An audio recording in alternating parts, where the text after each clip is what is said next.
Com'è nato questo progetto, questo spettacolo? Questo spettacolo nasce nel 2018 quando il presidio di Libera di Padova contatta Gioia D'Angelo, l'altra attrice, e le commissiona uno spettacolo su questo caso, sulla storia di Rocco Ruotolo. E a questo punto Gioia coinvolge me come attrice e Tommaso Fermariello come drammaturgo, a cui viene consegnato un plico di atti del processo, da cui lui si deve trovare a scrivere una storia solo per due donne, perché così avevamo deciso.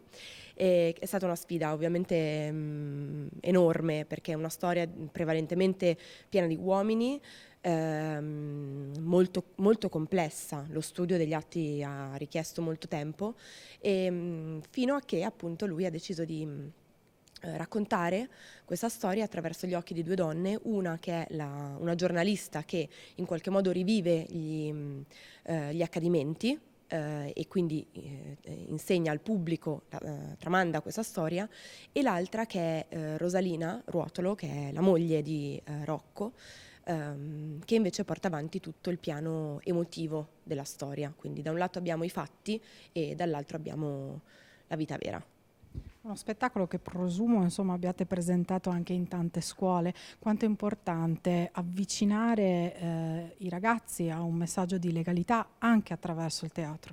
Fondamentale, secondo me è fondamentale, e le risposte degli studenti sono molto interessanti, molto coinvolte, e questo diciamo format che ultimamente ci ha viste coinvolte insieme a Tiberio Bentivoglio, secondo me è molto prezioso, perché da un lato c'è appunto la storia filtrata attraverso la finzione teatrale, e dall'altra parte c'è una persona che in persona ha vissuto queste cose.